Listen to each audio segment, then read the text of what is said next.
Hello, everyone, and welcome to this session on Microsoft Copilot in staffing. My name's Daniel Fox. I'm part of the marketing team here at Mercury. I assume you're all familiar with Mercury because you're here for this session. However, if you're not, we're a Microsoft partner working exclusively in the staffing sector to provide software and a platform that helps your business succeed. Um, and I guess the way that's most visually represented is through our ATS, CRM, automation, and analytics tools. Um, and while we have a best-in-class product in all of those areas, the big benefit to buying Mercury is that we unlock the power of the Microsoft platform for you. So all of those tools that you're using every day, Mercury sits alongside those and works in complete consideration of those other tools that you're using. So things like Teams, Outlook, SharePoint, everything is connected. All of your data is all in one place, and you're getting much better use out of your data and all of the information that you're holding in your systems. And it's in that capacity as a Microsoft partner that I'm here today to talk to you about Copilot. Um, I don't suppose there's anyone on the call that isn't using AI in some way within their daily lives. But the reason we're talking about this specifically now is because it's no longer just an individual tool. AI isn't just being used individually by us on our own in order to reduce some admin or speed things up for ourselves. It's becoming more of an institutional benefit. And I think it's fair to say that Copilot has probably been slightly later to market than some of the other tools that I've mentioned before, such as the Chat GPTs and things like that.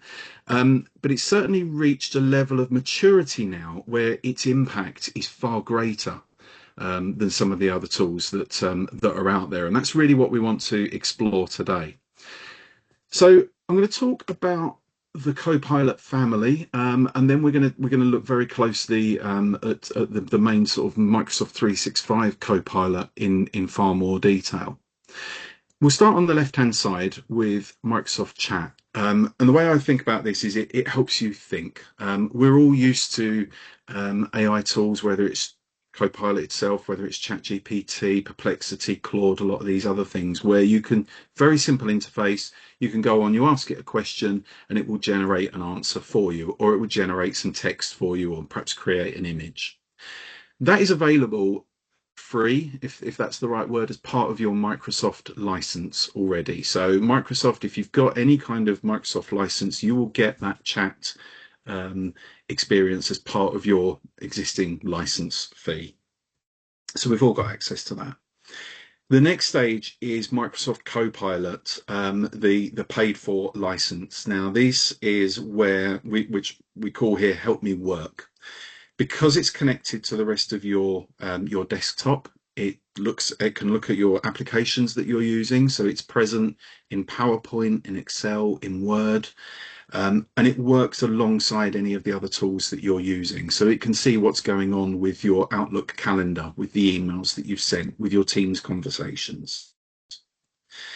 So you're able to work in much better context. And we'll go on and look at a few examples of how Copilot can work. Then there's Co-work, which is just an extension really of Copilot. It's not a separate license, it's under the same license. But what it's doing is it's taking those capabilities, and instead of being an assistant that you are, a generative AI that you ask a question, you get an answer from, this will operate more as an assistant. So you can actually give it complete tasks to do, and it can go away then and do those tasks. And I've got some examples coming up where we can see that in action. And then the last stage is Copilot Studio, which really allows an organization at the organization level, not so much at individual user level, but at organization level, to design and build their own custom AI solutions, their own AI agents that can work across the business doing very bespoke, very specific things. For the purposes of the session today, we're going to concentrate on the section in the middle here, Copilot, and the extension of that of co-work as well. So why is it important? It's really important because it connects to everything that you're working on. it's connected, it's integrated, it's able to look at all of the other data sources and other things that are going on in your business. So here we can see our Microsoft 365 data, whether it's in the cloud, whether it's in SharePoint, if it's in Word, Excel, any of those applications, it's able to look and pull information from those or create those types of files for us. So Copilot can actually work to create Word documents, PowerPoint presentations, all that sort of thing, but it's able to review them and work in context of the work that you've got. And you'll see the Mercury logo there. As I've mentioned before, we're based on the Microsoft platform, which means, again, we're connected and we're working in consideration of those other applications as well, all on one data source with that Microsoft layer of security around it.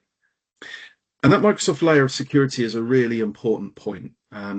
If you or your people are using, let's say ChatGPT as an example, or another external AI source, there is always that risk of what you're uploading to the external model could potentially be used either to train the large language model or could potentially create some sort of data breach. The way that Microsoft works is your data stays within your tenancy, and it's best described here as we call it a kind of one-way glass. So you have the ability to ask the external large language model for information, for knowledge, for input, for it to solve problems for you. But that data stays your data. It doesn't go outside of your network, and it's not used to train any of the other models or anything outside at all. So it really kind of ring fences your organization, gives you that layer of security, compliance, and governance that you need anyway, but certainly that you need if you're talking to clients about PSLs, data security, and setting standards for how you operate. Then this is going to become a much more important issue around what happens to my data, where does it go, and making sure that it doesn't stray out, leak anywhere. The other important thing is, and the reason why Copilot now is taking such an important role in and what Microsoft call work IQ, is that there is with traditional AI, there is a gap. We can ask it a question, we can get a response back from it. But usually there is a big gap in context. There's a big gap in, okay, I want to ask it to invite someone to a meeting. Has it got the ability to see whether or not those people have already got appointments booked? If I want it to invite someone to a specific meeting and attach a particular document to that meeting, I have to do that manually, or I have to give it context all the time. Copilot and Work IQ remove those gaps in context. Business operates in that infinity loop where things happen, things are connected, conversations take place, Teams meetings happen, documents are created, presentations are given. All of that stuff needs to be able to come together and operate in context and for information to be surfaced at the right time. And that's what Co-work and Work IQ allows you to do. So a lot of the things that I'm going to be showing you today are going to be based on that Work IQ layer of Copilot, which basically just means that it's bringing together all of those different files and applications that you're using all the time, and it's doing some of that thinking for you.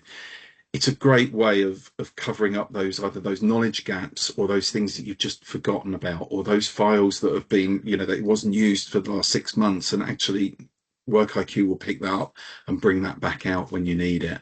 It will find the right things for you to be able to give you the best solid answer.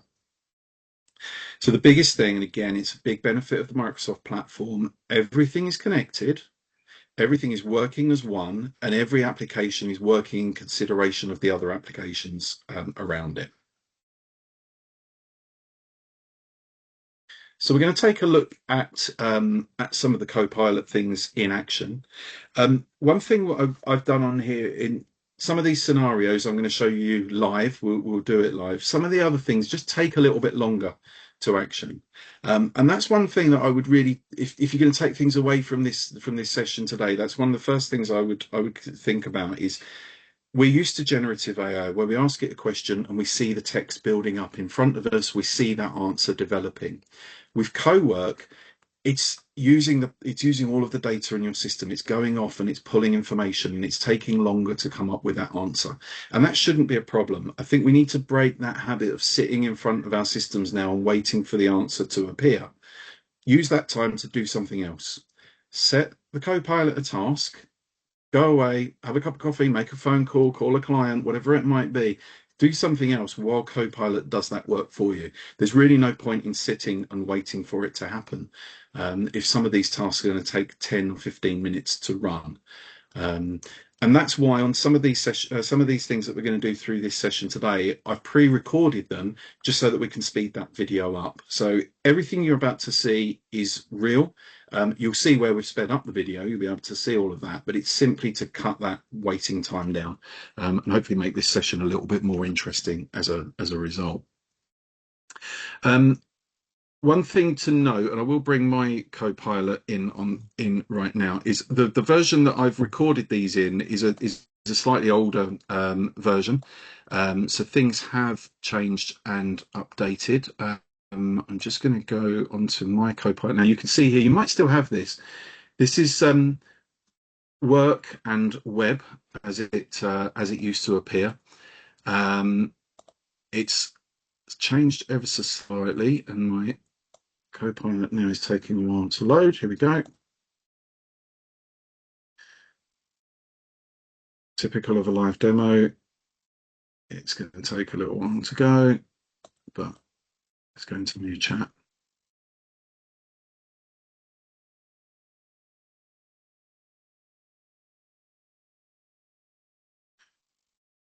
You know what, I'm going to kill it and open it again.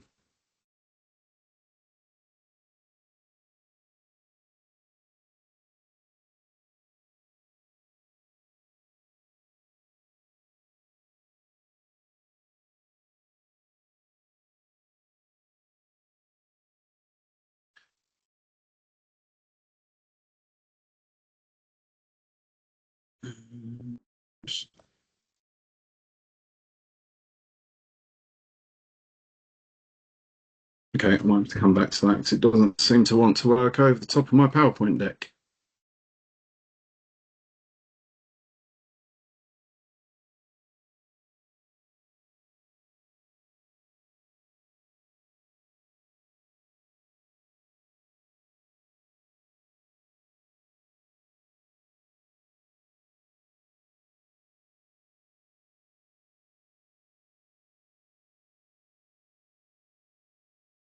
Right, no, I'm going to come back to it in a minute. Okay, so I will go through what the new Copilot version is. Very, very similar to what you see here, but it's basically you can change whether or not you're working externally on the web or you're working in work, and it's now changed to a simple toggle with Work IQ, and you can switch that on or off. I haven't pressed that, whatever that is that's about to appear.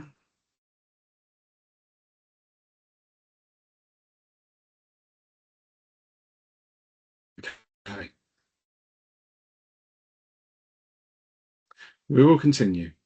So, as you know, with Copilot, you could ask it a question. I could ask it anything; it will generate an answer right away. The difference with Work IQ is I could ask it a question that's in relation to my working day. So, for example, one of my colleagues, Emily, I could simply type in there, "Tell me what meetings I've got with Emily tomorrow," and it will go away. And within a few seconds, it will come back and tell me exactly what meetings I've got with Emily tomorrow. Why? Because it has access to our organization chart. It knows who I'm talking about. It has access to my calendar, so it knows what meetings I've got planned, and it can very quickly give me that response back. With Copilot, we can also build agents.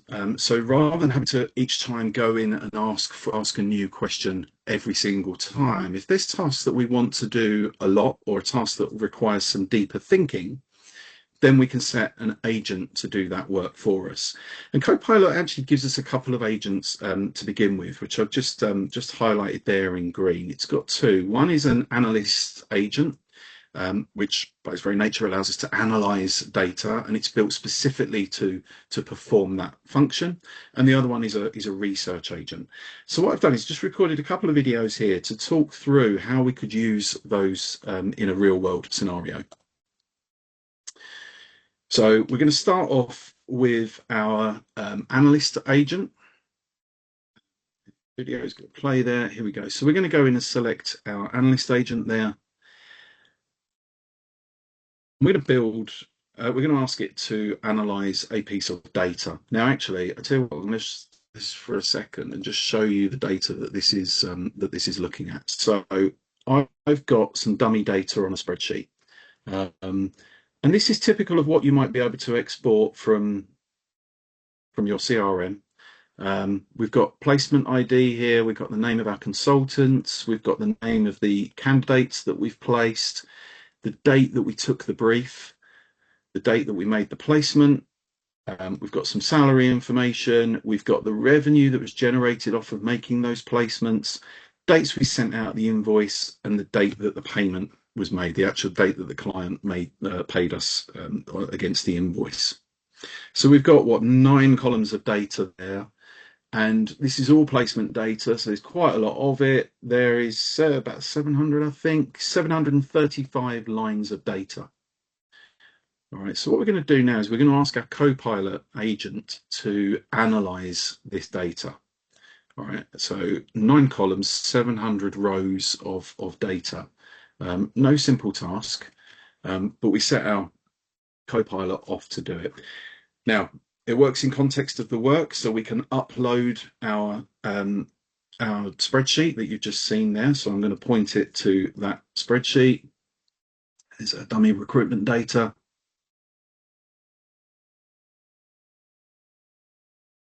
We're going to pop that in. And then I clicked Windows H, and Windows H brings up this little box now. So it was listening to what I was saying. And if you're not using Windows H already, then really get started with this, because it allows you to dictate to the system. You can do it in any window that you're in, Windows H, and you can then just speak to your machine. So I've said, act as an experienced recruitment market analyst. I've given you placement transcription data for my agency. Please review it and pull out any key trends that I need to be aware of. And the analyst then starts working on it and starts to look at the data. Now, we have sped this up, but it is going through there. And as you can see, it's writing Python code for itself. It's analyzing data. It's looking for averages. It's looking at the time between that payment, the invoice date and the payment date, and it's looking for trends and things within there. So we have sped this up 10 times the actual speed. This thing probably, it took about 20 minutes or so to go away and do this piece of work. So that's what I mean about don't sit and watch it happen. Go away and do something else. Pick up the phone, have a conversation with your clients or with candidates during this period. Another way of doing it is you can schedule tasks to run. So or you can set it running on your mobile device. So you might say, right, okay, I'm going to set this running on my smartphone, and then when I get into the office later, it will be ready for me. So it's gone through it. It's done 119 different things in that 15-20 minutes that took, and it's now giving me back my answer. So it's looked at this. It said, okay, your growth story is strong. I'm 70% up, 77% up in placements. I'm 79% up in revenue. If only that was true for staffing firms at the moment. My average fee is around about 19%. That's good, but here's an interesting thing. Some consultants are discounting too easily, and there's some margin leakage going on there. So it's not only giving me back the data and the stats, but it's interpreting it, and it's pointing out some insight for me as well. And it's going through and it's giving me lots of information here. And this is the type of information that I would want to take into perhaps a board meeting or a meeting with our CEOs to go, right, here's the top line, here's what's going on. Lead time job to placement is 35 days on average. That's pretty consistent year on year. Curious about that. Mercury customers, actually, the average placement time is about 19 days. So I'm a little bit curious there as to know whether or not 35 days is any good or not. How am I performing against my competition? Something I want to think about with that knowledge that I've just been given. And it goes on, and it's then giving me some suggestions on what I can do next with that information. And it's asking me now, what else do you want to do? Do you want me to identify those consultants that are underpricing? It's got all the knowledge there. It's got that information. So I could click that button and it'd go off and it'd do a further step as well. But that's the analyst agent there working. We're giving it a set of data without needing to explain exactly what it is, giving it a relatively simple brief, and it can then go away and perform that level of analysis work. Obviously, if we give it a bigger brief, or a more defined brief, then it will work. It will work to that as well. We've given it a fairly basic brief, and it's come back with what I consider to be some quite useful information, some interesting next steps, and some really useful insight as well. I mentioned I was interested to know how I'm performing against the rest of the market. That was using the analyst agent. It gave us some really good data there. But what I'm curious about is, I think it's rerunning the same video, isn't it? Yeah, I'm interested to know, how does that compare to the rest of the market? So I now want to use the research agent. What I'm going to do is I'm going to just copy and paste some of the information that it's given. I'm not going to take everything. I'm just going to take the stuff that it's found in its findings. And I'm just copying and pasting that now into our research agent. Research agent is doing exactly that. It's going to go off outside of the organization and within the organization to look for data points, look for information that is going to help me. So I'm saying here, acting as a skilled staffing industry analyst, understand how my business and my team is performing against the rest of the market. Again, very loose brief. I'm pasting in that information. That's what it's going to ground itself on. And then it's going to go off and research the market to tell me how I'm performing. So again, we have sped this up, and you'll see that little thing appear at the moment, but it stopped me. It's asking a question. It's saying, you want some analysis. What do you want me to benchmark this against? The UK recruitment market. It knows I work in the UK. My specific niche, or high growth agencies globally. Let's go for, say, high growth agencies globally. So I'm now going to benchmark my staffing firm against publicly available information externally, to see how we're performing. And it's going to go away and it's going to do this. This whole process took 9 minutes. And it just goes through looking for different things, picking out different trends, as it goes. So it's just starting to build that picture up for me of what's going on. So for this research, it's done 42 steps, 42 different steps, 42 different checks in the 9 minutes to get us back to our report here. And then that's what it's going to generate.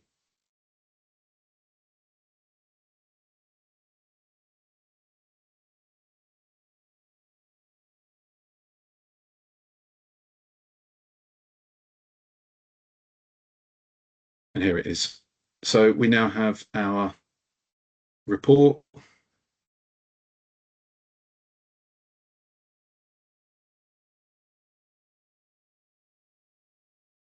And as you can see at the bottom there, it can convert this into Word. It could create a PowerPoint document for me. It could save it as a PDF.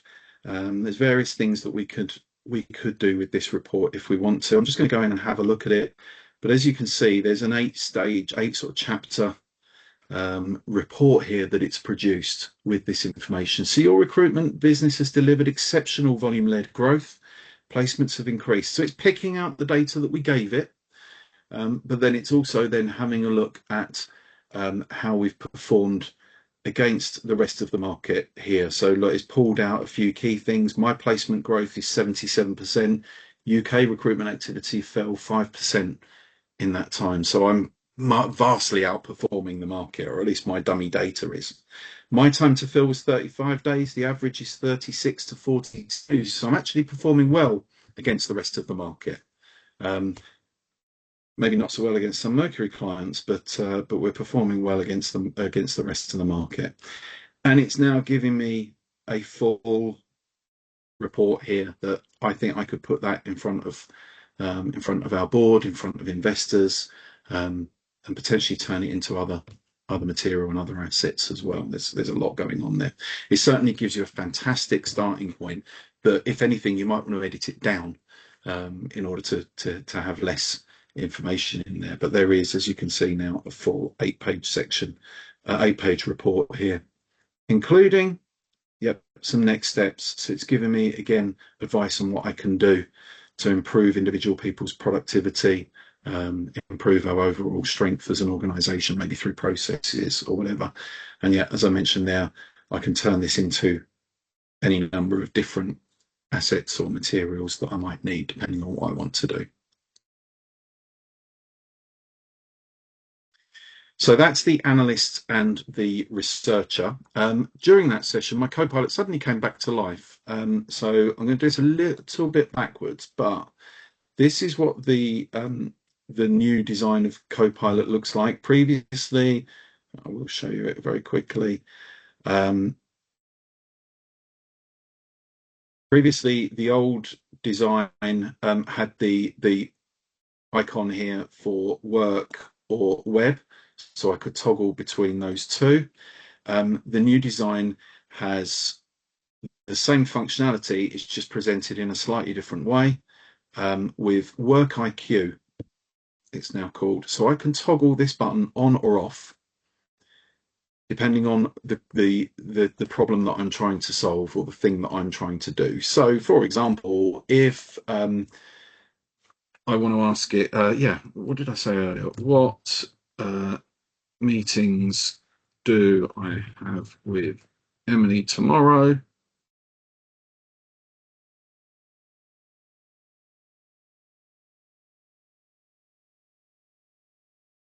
Well, IQ is switched on, so it's going away. It's looking at my files. It's looking at my calendar, and it's coming back and it's telling me, yep, I've got a placeholder for an event that we had in there tomorrow, and there is the actual event in there for 2:30 until 5 o'clock tomorrow with Emily Germany. It knows Emily, she knows she's part of my team, so it knows the context, and it's very quickly presenting me back with the information. So you imagine doing this over breakfast in the morning before you leave for the office. Just tell me, what does my day look like? If there's a meeting that I need to prepare for, I can get these things running while I'm making my journey to work. Similarly, if I turn Work IQ off, if I just want to ask it for information, or what's the best TV to buy, or give me a pasta recipe, then I'll turn Work IQ off. I don't need it to look at my files. I don't need it to be interested in my calendar or my Outlook or any of my Teams meetings. I just want it to go away and answer the question. I can very easily turn Work IQ off, and then it will just go out and get the result from the web. I tend to leave Work IQ switched on for most of the time because most of what I'm doing is through work. Another important button or drop down here is the model choice. Now, this is again where Copilot has matured in recent months. Previously, it's always been built using the OpenAI large language model. A large language model essentially is the brain that's being used by the AI system. OpenAI is one of the industry standards. Microsoft has invested billions of dollars into developing this platform, but it's recently also included access to Claude. So there's a couple of the Claude models in there as well. The reason this is important is because it's almost become a bit like the iPhone and an Android discussion. You're in one camp or you're in the other camp. And one of the barriers to companies using Copilot previously was they've got a lot of users who just prefer to use Claude. Right? They think it's better for whatever reason, and that's always been a barrier because Copilot wouldn't work with it. Now it does, so that takes that barrier away. The user can decide which model they want to use. If you don't know much of it, and they're all slightly different, they've all got different strengths and weaknesses. So for some, if you want to analyze data, a particular model might be better than another one that's going off and doing some research or doing some organization for you. So it's very much a matter of choice and understanding a lot more about what those models do, or you can just simply keep it on auto. And it will choose what it thinks is the best model for you. But if you're an IT leader or a business leader and you're coming up against this argument of which LLMs people use, Copilot does give you that flexibility to be able to use more than just the one large language model. Um, Yeah, so we could go further with co-pilots, and we can look at agents now. So agents, I said already, we've just shown the researcher agent, we've shown the analyst agent, but you can also build your own agent. Okay, the whole point of an agent is it does one very specific task for you. And that's that you write what it does and it will go off and do it for you.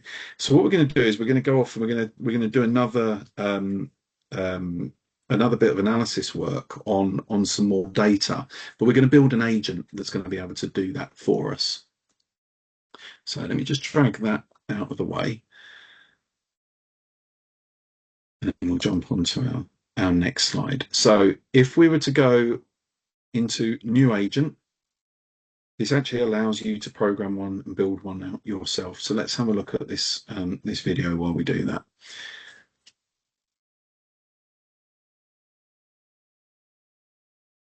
So I've gone to new agent.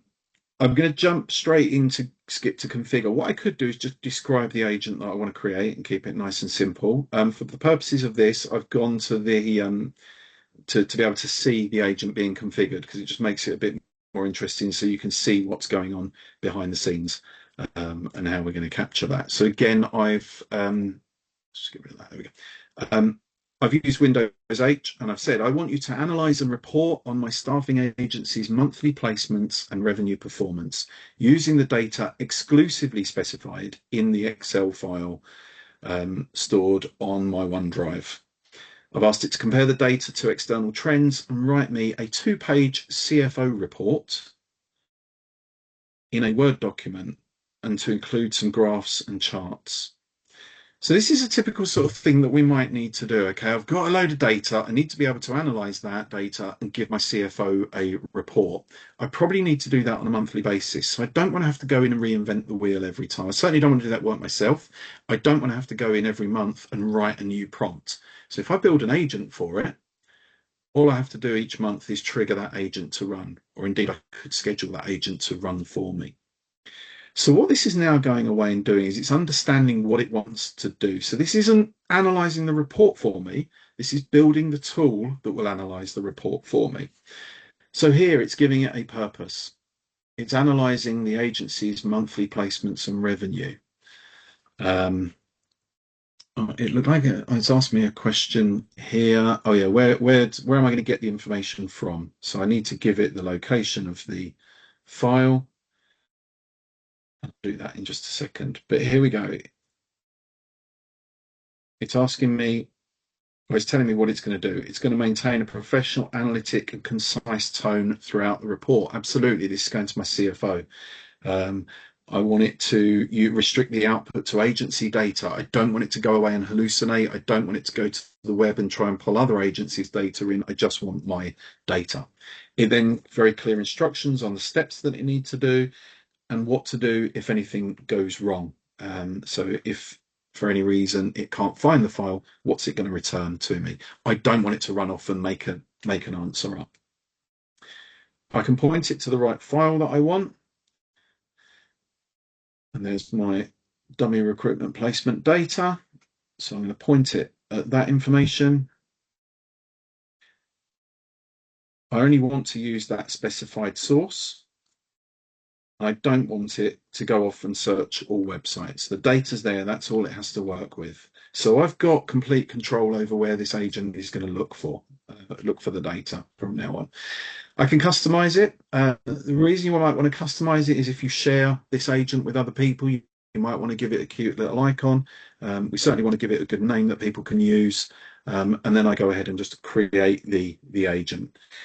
That's going to go away, and that normally takes a minute or two just to create that, and it's done it for us. I then select go to agent, and we can start using it.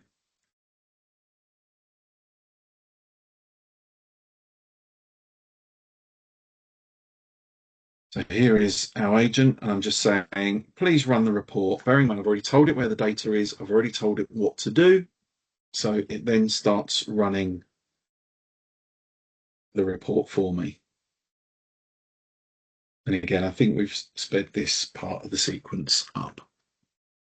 So now what it is doing is it's referring to the agent builder. It's referring to those instructions that it's been set, and it's now going to go off and perform the action that I want it to do. Again, it's not instant. It is going to take a few minutes to come back with that answer.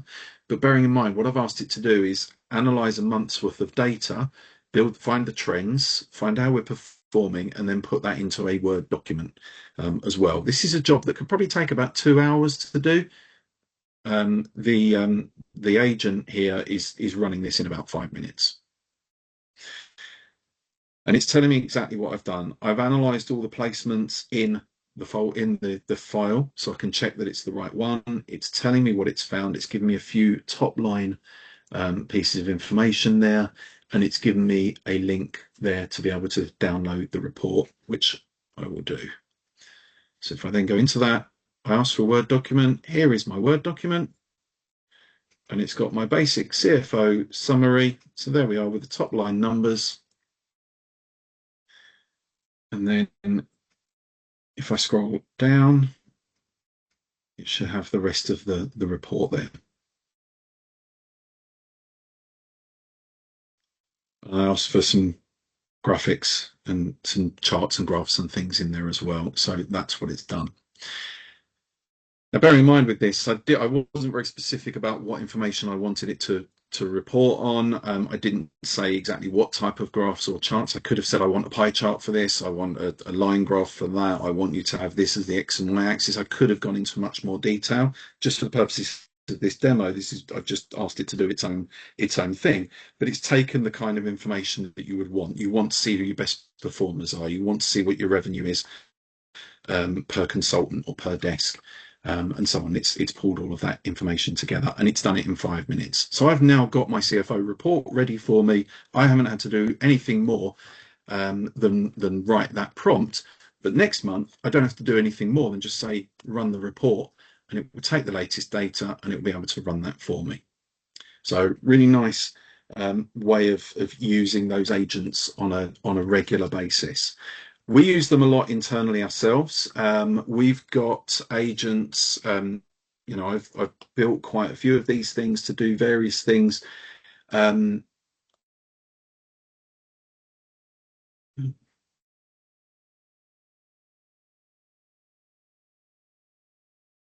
have a look at what's in. If we go into Copilot and have a look, there are loads of pre-built agents already. So there are things that have been built for you by Microsoft.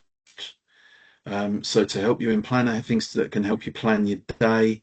You might want to send a survey, so the forms agent will help you build that survey up for you. So that's some of the Microsoft stuff. There's various other things that they give you. An idea coach. This is a lovely one. If you just want to spitball or brainstorm an idea, then the idea coach will walk you through it. It will ask you about the idea, and it'll ask probing questions and pick apart the risks and the benefits of a particular idea to help you arrive at a solution. So it's a good way of just a sounding board, if you like, for various things. And we use it as well. We use it to analyze buying signals. So we ask it to go off and research the market, have a look to see which companies are investing in technology at the moment, which companies have expressed a pain point or a problem with their processes, with their infrastructure, with their software. We're using it to go off and find that. We use it to identify how good a prospect is for us and how good we are for them. It's a simple fit score. We know that we work very, very well with medium to large staffing firms that operate in the professional services arena. We're not so good, and we're not particularly interested in working with some of the smaller agencies or some of the agencies who work in other areas. So it's only right that we only spend our time working with the companies that we really want to work with and the companies that we're really good at working with. We don't want to waste our time, and we certainly don't want to waste anyone else's. So we have this fit score. We give it a list of company names, and it goes off and it researches those companies, and it comes back and tells us whether or not they fit within our niche. And it tells us whether or not we would be a good fit for them. So it just gives us that base point of saying, okay, I've got the name of 20 companies attended this event last week. Let me just go through it and find the top 10 to call rather than wasting my time and wasting someone else's time calling people where perhaps we're not a very good fit for. So there's some real practical uses for this. If you operate in a particular area or you've got a new client or a new desk in a particular area and you want to find, okay, I've got a great client, who do they compete with? Find me other companies like this that I can work with. Build an agent to be able to do that, and you can just keep running that agent once a month or however often you want in order to help you with that business development side of things. Similarly, looking for buying signals.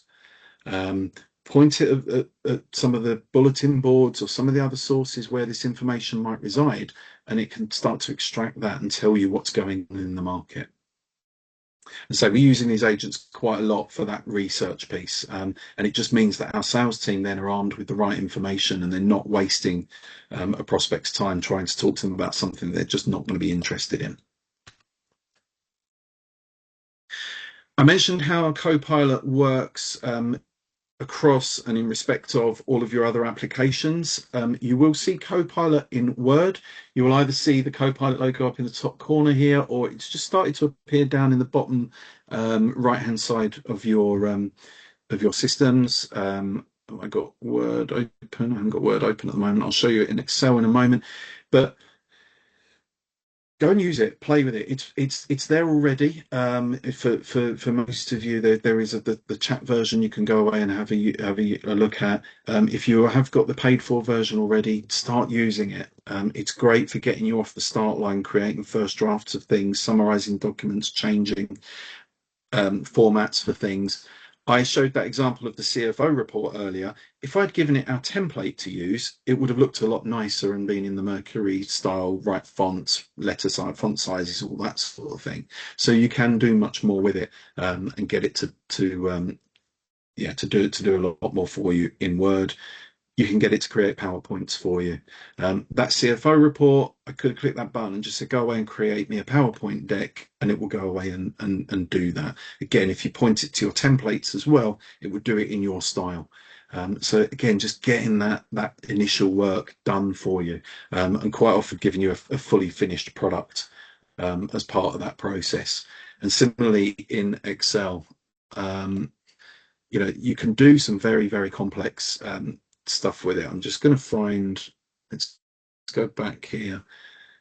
There we go. I've got Excel open. So this was my dummy placement report earlier on. I've got my Copilot here, and it's starting to suggest things. It can add a formula for me. It could improve the formatting. Actually, the formatting is off here. If you have a look at this, someone hasn't really done a very good job of data import here. It's a small thing, but my data, there's some capitals and things in here. So I'm just going to open Copilot now. And again, normally I would use Windows H. My microphone's obviously being used to speak to you, so I won't use it now, but I could just describe, I'm going to say, please fix, I'm always polite to the bots because you never know when they're going to fight back. Please fix the capitalization in column C.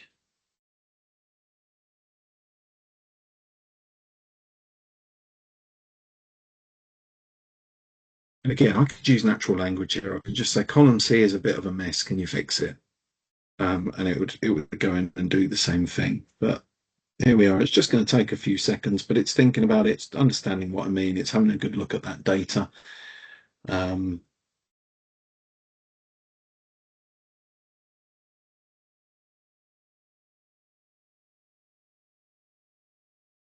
There we go. So it's confirming what it's doing, converting every name in placements C2 to C42. It's found those cells that need fixing, and it's gone in and done it for me.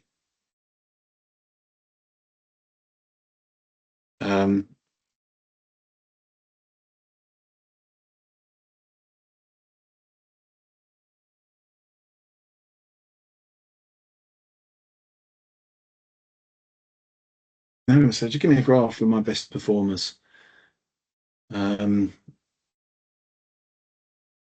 I probably should have said best performing consultants here so it knows exactly what it's looking at. So this is going to be a good test to see how it's doing it.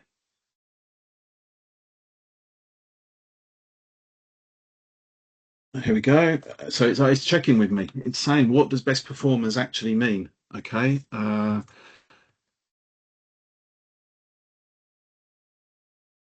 going to say I want to know who my top six consultants are by revenue generated.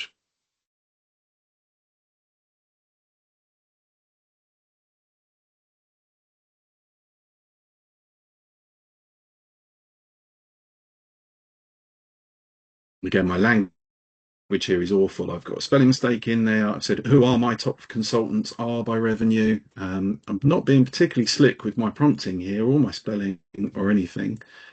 So we're just able to see now what it's going to come up with. But we can keep that running and I'll come back to that one in just a second. Oh, here we go. It's building that top five view. Using all 41 placements to rank consultants by total revenue, then create a linked sum table and revenue bar chart on a dedicated sheet. So any second now we should see, there we go, performance chart has just appeared.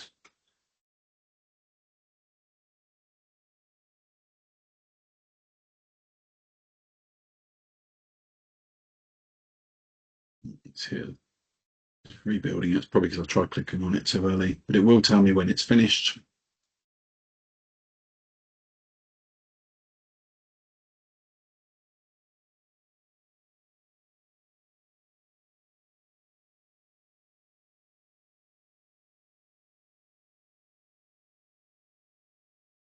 And there it is.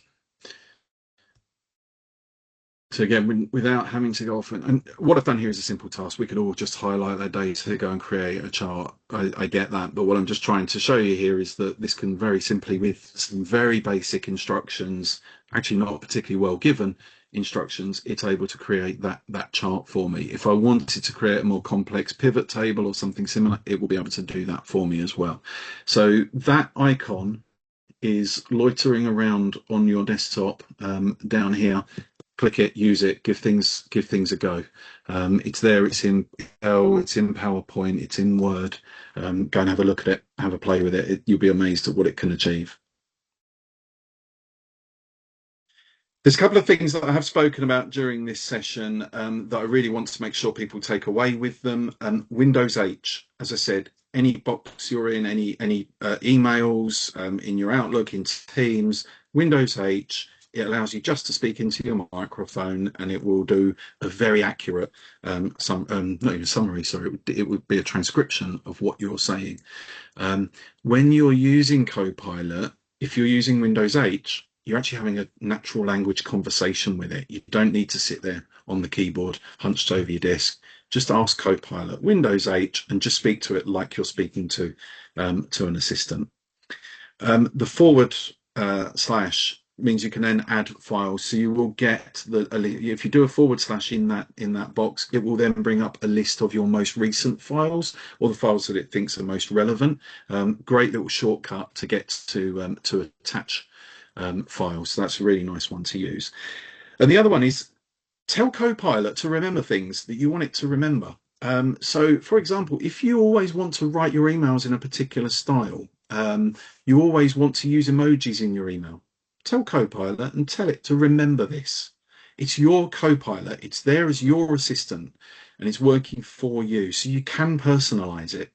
And it is as simple as just telling it to remember it, and it will commit that to memory. So, if I say I like to use a lot of emojis on my emails, remember this, and then a week later I say, can you please write me an email to my boss? It will write that email and it will remember to include those emojis in there. So you do get to personalize it and use it for yourself. And that's a really important one when it comes to writing things, because AI does have a particular writing style and most of us aren't all that comfortable with it. So use it to say, okay, I want to be more friendly, I want to be more personable, I want to use a certain type of language in how I work. You can also get Copilot to analyze your most recent emails, tell you what your style is, and then say, right, remember this. And it will remember that for your future, any future content that it produces for you. The last thing I want to show you really is co-work. We've kind of talked about um, how Copilot works in consideration of other applications and things that you're using. Co-work is absolutely huge. This takes it from being an assistant into actually being, not an assistant, an AI tool to becoming an assistant for you. Okay. I'm just going to drag this out of the way for a second while I do the slide. Essentially, what you're doing with Copilot is the same as you would do with someone else in your team. You're saying to it, I would like you to go away and perform a task or a function for me. Okay, so you describe the task that you want or the outcome that you want to get, the outcome that you're after. Co-work will then go away and it will understand the context of what you're asking for. Okay, it will build a plan of what it needs to do. It will check that plan with you. Right? No one wants AI running off and just doing stuff for us, particularly if that's inviting people to meetings, sending people messages, all that sort of thing. We might want to keep a bit of visibility, keep some control there. So it builds the plan and it runs that plan by you for approval. But then co-work will go away and it will do all of those things that it's agreed with you, and it actually will do the work that you've asked it to do, and then it delivers it all back to you. Okay, again, this isn't instantaneous. Think about it that you're giving a task to a co-worker to do for you. You wouldn't expect them to immediately come back with the response, with all the documents and the files and the meetings organized and everything else. They're going to go back to their desk. They're going to spend a little bit of time doing it. Co-work is going to do the same thing, but we're talking about an hour to perform a really complex function. I've got an example here. This is a real example. So again, I'll jump into this is my own example of co-work. And just when you log on to it, you can see here it's offering things that it can do. It can organize my inbox for me. So it will go through my Outlook inbox and organize which emails are most important. Remember, it knows who my boss is, it knows who's in my team, it can read the emails, it will understand what's urgent, it can see what's got deadlines attached to it. It's doing all of that as part of it. It can help me arrange my week, get my calendar in order, all of that stuff. But you can also give it very specific tasks to do. So I'm not going to run this one now. This is one that I did run the other day, but you can see very clearly exactly what's gone on here. We're doing a very similar event to this tomorrow, actually in Manchester in the UK. We've got a few of our sales team going, and I just said to Copilot, and again, I can imagine that I'm giving this to someone in my team to do for us. I want to present the Copilot event in Manchester to our sales team, and I want to get them engaged with the idea.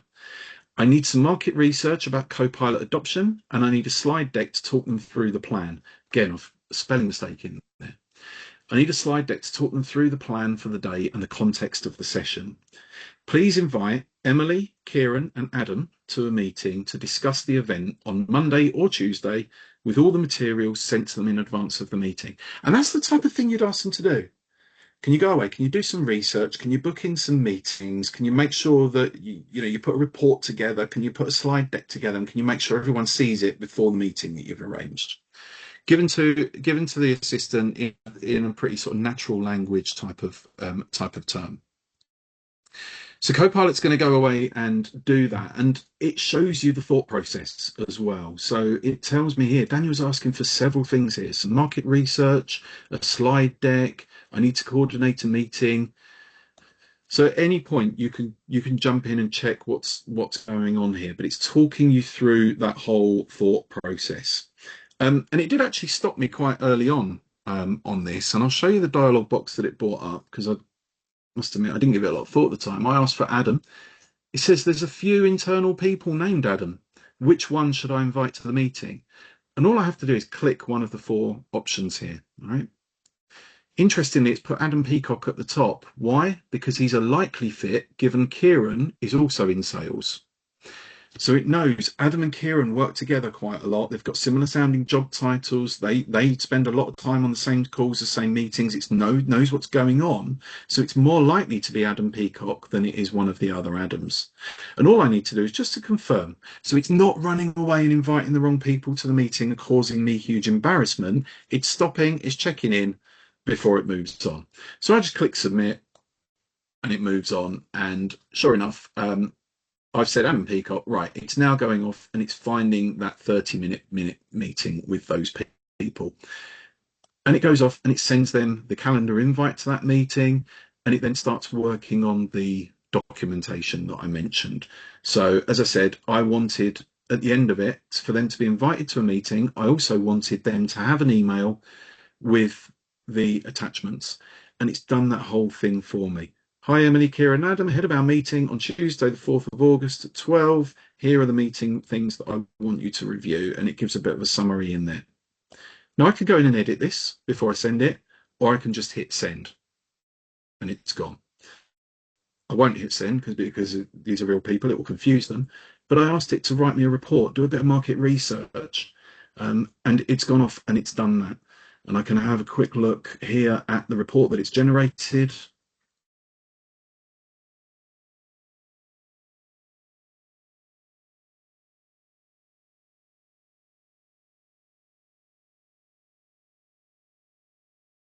Oh, typical. Right, let's have a look at slide deck instead for a minute.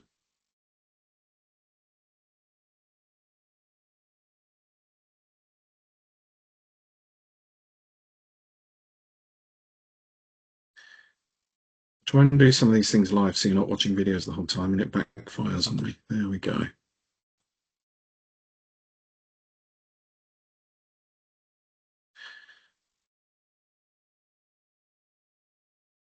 Okay, you're going to have to take my word for the fact. And what I'll do is I'll send it in the follow-up notes exactly what it created for me. I didn't give it any style guide or anything like that, but it had together a rather great PowerPoint deck where it explains to the sales guys where this event is, what time they've got to be on site, what the agenda looks like, some talking points around the event, some networking tips for when our guests arrive, and how to greet them and that kind of thing. So it's really put a lot of thought into what it's presenting back to me, all from quite a sort of small brief. And this took about 40 minutes to be able to pull all of that information together, to send the meeting invites, to get the responses back, to write that email, to do all that research, and put the document together. And really annoyingly, it's not opening.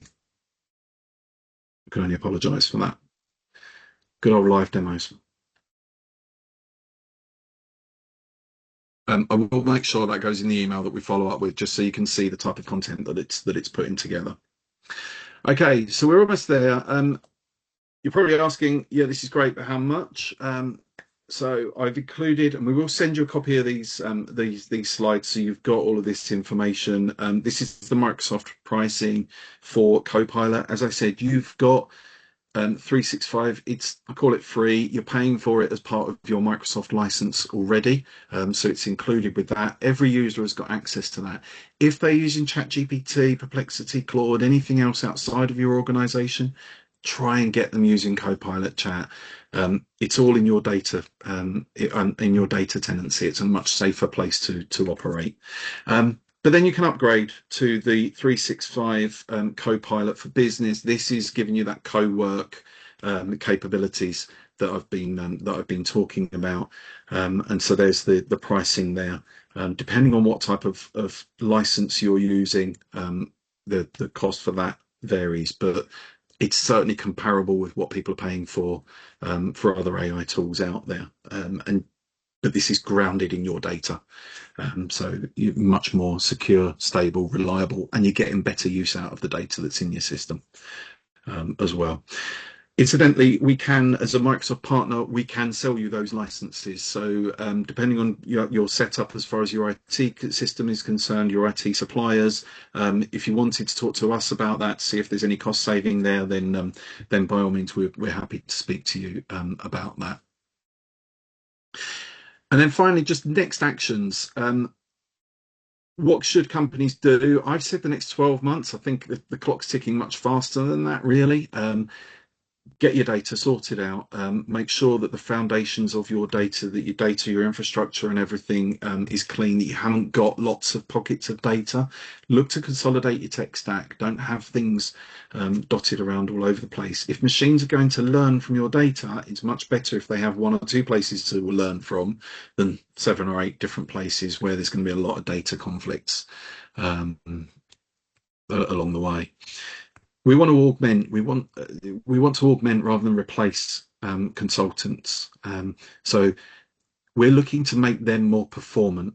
So what we want is consultants who are spending their time meeting clients, who are interviewing candidates for roles, who are placing people in jobs, who are fee earners again, not administrators. So really focus on what part of their day is taken up by admin, by repetitive tasks and stuff that, quite frankly, they don't need to be doing anymore. Um, and to help them go off and be more productive elsewhere. They will then be able to operate at a much higher capacity and be able to do more. So they won't just be working 1 or 2, maybe 5 jobs at a time. They could be working 20 jobs at a time because they're so much more performant in what they're doing. AI needs to be habitual. So when we have agents, share them among your team. Make that the new process. We're going to use this agent to perform this task. It's not just people working independently, working on their own thing with their own individual tools. You have to make it a part of the overall, make it part of the overall business. And don't make it any more about just what's fun to do or what looks good or what's nice and easy and anecdotally it saves us a bit of time. Measure that impact. Really understand, are we making more placements as a result? How much time are we saving? Are we saving time and able to redistribute those people or that time into other more valuable tasks? So yeah, make sure that you're analyzing that. Also, if you are using different tools, keep an eye on what you're spending, token usage, what prompts you're running, all of that sort of thing. Because there's a lot of area already for consolidation there. We can help. We can help with talking about that if there are specific um, roles and tasks that you want your agents to perform. Then we can certainly help with that. As I said, you're going to get a copy of this slide deck. There is a few other resources in there. There's a few links to Microsoft materials for adoption. We've put together a guide to writing better prompts so you get better responses back. We've also got a slide there on pricing as well.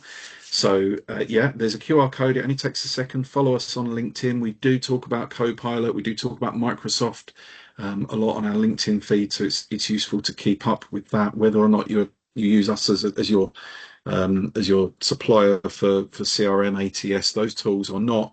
It's worth keeping up to speed with what's going on with Microsoft. And then there's one last tool that I'm going to give you. It's a prompt. Business development is a bit of a challenge at the moment. So tomorrow or Friday in your inboxes, once we send the summary note out, there will be a link to a Word document. And this is a prompt for a business development call simulator. Again, I've mentioned Windows H. You can use Windows H and actually talk to this thing and it will give text replies back. The idea behind this is it will understand your business. It will then act as as someone you're putting a cold call into.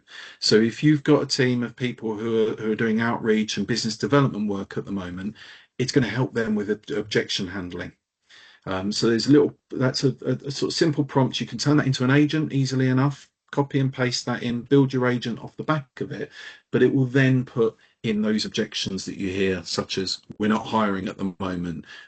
Why should we use an agency? Why should I pay your fees? Those type of things. It will ask you those questions, and then it will give you a response on how well you handled that call, and it will give you some advice on how you could do better for next time.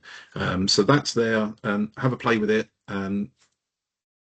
It's a prompt, so you can change it for your business. You can put more information in there if you want to. You can change it. It's entirely up to you. But that's something for you to go away and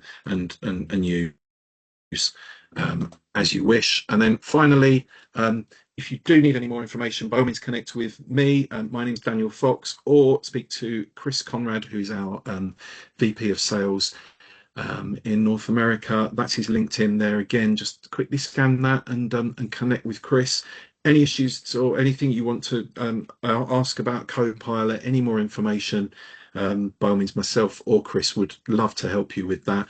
Chris incidentally posted a lot of stuff about AI and a lot of the other stuff that's happening outside of just Copilot. He will talk about other language models and things as well. So a lot of his posts are interesting to people who just generally interested in the world of AI. That is it for me. Sorry, I've run